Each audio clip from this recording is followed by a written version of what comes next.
I'm gonna do whatever it freaking takes to lose this lower belly fat and get these goddamn lower abs to come in.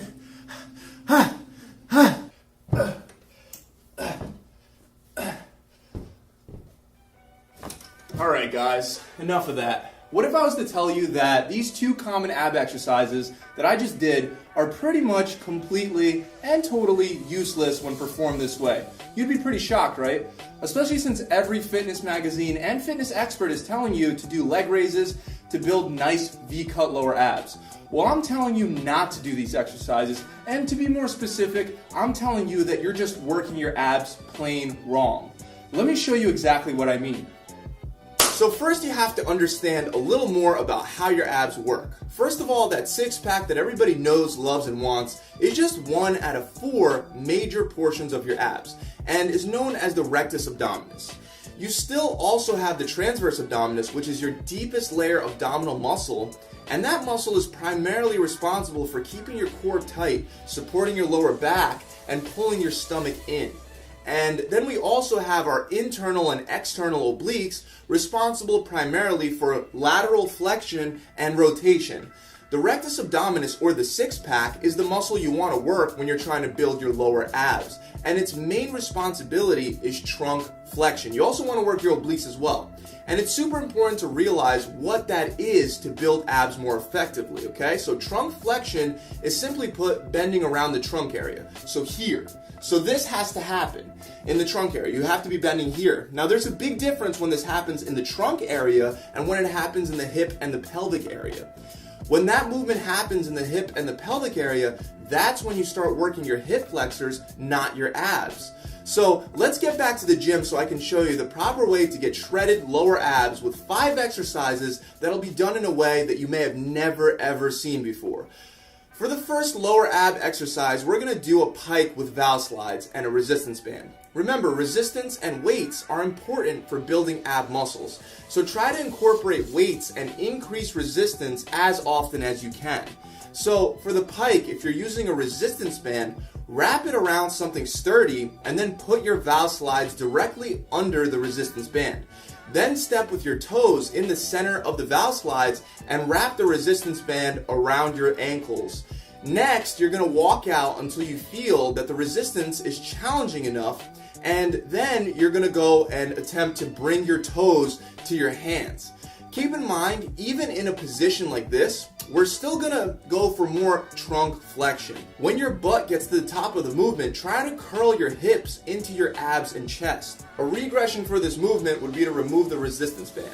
For the next exercise, we're going to correct the leg raises we were doing wrong earlier.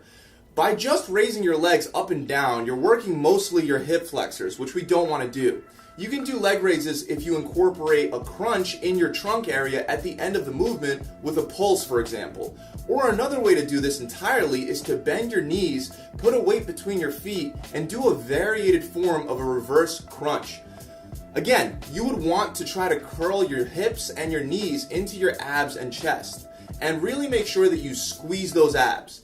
By doing this exercise on a bench, you'll be able to stretch past the point of neutral, getting more muscle fiber recruitment. For the next lower ab exercise, we have the TRX knee tucks, and it's just as important as ever that you do this exercise correctly to actually target your lower abs. Start with your feet inside the TRX and come up into a push-up position. Then you tuck your knees into your chest, and again, make sure that you try to curl your hips to engage your core. You can actually also do pikes with the TRX as well, and if done correctly, it could be the progression for the TRX knee tucks. Just remember to curl those hips in.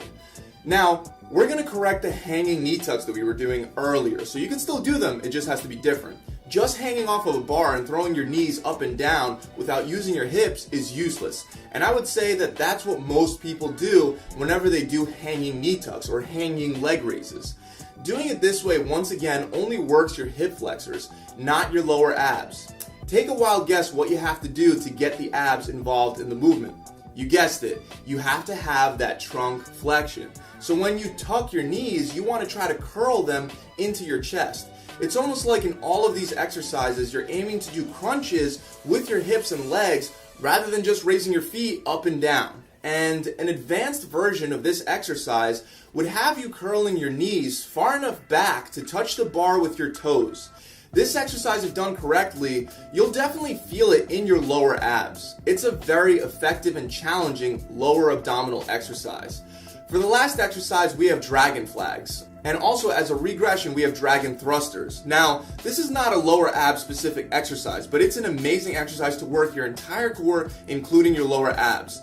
The main difference between this exercise and leg raises is that your hips are also off the ground. With leg raises, your hips are always on the ground and only your legs are being raised, which can prevent trunk flexion and only make you use hip flexion. On this exercise, you should grab something sturdy behind your head to hold onto it. When you first start this exercise, you're just going to want to do a kind of beginner version, so concentrate on mastering the eccentric portion. So you cheat your way to the top by doing more of a pulse up, and then when you're up, almost on your traps and neck, you're going to want to lower your whole body in a straight line as slowly as you can. And then again, raise straight up and then lower down. A more advanced way would obviously be to do both the concentric and eccentric portion of the movement. So pretty much eliminate the pulse up in the beginning of the movement where you were cheating your way to the top. Here you're actually going to raise your way up, which makes the movement way more advanced and way more difficult. But that's it, guys. Those are my 5 most favorite exercises to build lower abs. Now keep in mind, even though this will build your lower ab muscles, even if your diet isn't clean, you do have to have a proper diet to burn away excess fat sitting on top of your abs. You can target which muscles you want to build. For example, you can target your lower abs. However, you can't target fat burn. So the best way to burn belly fat is to burn fat from your whole body as one unit. And the best way to burn fat from your whole body is through diet modification. The good news is that I have plenty of meal prep videos that teach you how to make your own meal plan from scratch, and I'll link up these videos right now at the end. And what you can do is you can combine one of my meal prep videos with this video to work on burning the fat and building the lower ab muscles. I really hope this video has helped you guys out. If you enjoyed this video, please make sure you subscribe to this channel and hit that bell icon so you're notified when I release new tips and tricks just like this. I'll see you guys soon. Pump it.